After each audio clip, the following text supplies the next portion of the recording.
The successful strategies of the modern movement for civil rights were litigation, organization, mobilization, and coalition, all aimed at creating a national constituency for civil rights. Sometimes it is the simplest of ordinary acts, sitting down at a lunch counter, registering to vote, going to a new school, applying for a marriage license. They can change the way we act and the way we think. When the Iowa Supreme Court held that the exclusion of gay and lesbian people from the institution of civil marriage does not substantially further any important government objective, this court stated simply, we have a constitutional duty to ensure equal protection of the law. That's why when I'm asked, are gay rights civil rights, my answer always is, of course they are. Civil rights are positive legal prerogatives, the right to equal treatment before the law. These are rights shared by everyone.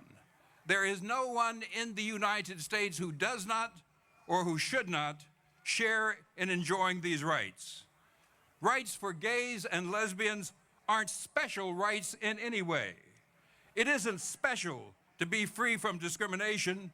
That is an ordinary, universal entitlement of citizenship. The right not to be discriminated against is a commonplace claim we all expect to enjoy under our laws and our founding document, the Constitution. That many had to struggle to gain these rights makes them precious. It does not make them special, and it does not reserve them only for me or restrict them from others. When others gain their rights, my rights are not diminished in any way. My rights are not diluted when my neighbor enjoys protection from discrimination. He or she becomes my ally in defending the rights we all share. Now, for some people, comparisons between the African American civil rights movement and the movement for gay and lesbian rights seems to diminish the long Black historical struggle with all of its suffering, sacrifices, and endless toil. But we people of color ought to be flattered that our movement has provided so much inspiration for others, that it has been so widely imitated, and that our tactics, our methods, our heroes, our heroines, and even our songs have been copied or served as models for others. Now, no parallels between movements is exact. African Americans are the only Americans who were enslaved for more than 2 centuries, and people of color carry the badge of who we are on our faces. But we are far, far, far from the only people suffering discrimination. Sadly, so do many others. They deserve the law's protections, and they deserve civil rights too. Sexual disposition parallels race. I was born Black, I had no choice. I could not and would not change it if I could. Like race, our sexuality isn't a preference, it is immutable, unchangeable, and the Constitution protects us all against prejudice and discrimination based on immutable differences. Many gays and lesbians worked side by side with me in the 1960s civil rights movement. Should I now tell them thanks for risking life and limb, helping me win my rights, but now they're excluded because of a condition of their birth, that they cannot share now in the victories they helped to win, that having accepted and embraced them as partners in a common struggle, I can now turn my back on them and deny them the rights they helped me win, that I enjoy because of them? Not a chance.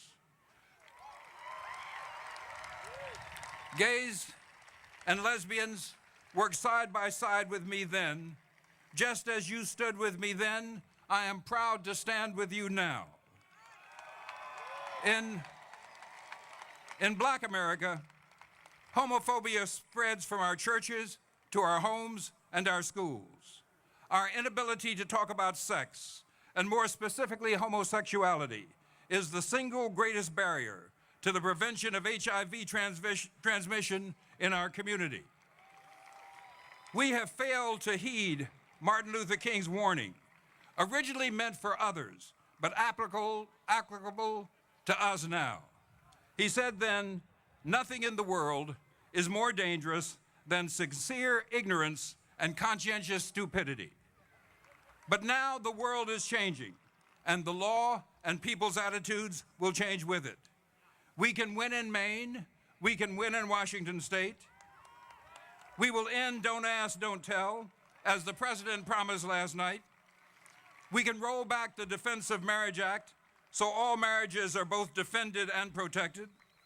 We can pass an effective and inclusive hate crimes law, and we have a president who can and will sign it into law. We will end employment discrimination based on sexual orientation. We know that good things can come, and they don't come to those who wait, but they come to those who agitate. Now, 46 years ago, I was in another march at the other end of this mall.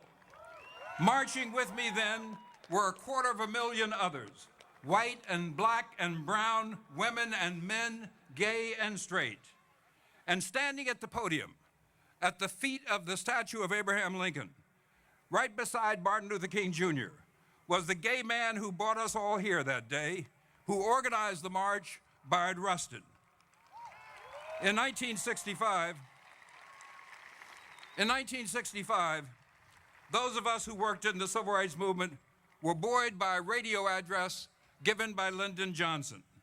His words speak to us today. He said then, "It is difficult to fight for freedom, but I also know how difficult it can be to bend long years of habit and custom to grant it. There is no room for injustice anywhere in the American mansion, but there is always room for understanding those who see the old ways crumbling. And to them today, I say simply this: it must come. It is right that it should come. And when it has, you will find that a burden has been lifted from your shoulders too. It is not just a question of guilt, although there is that. It is that men cannot live with a lie and not be stained by it. The old ways are crumbling. It must come. It will come. Let us leave here determined to fight on until it does." Thank you.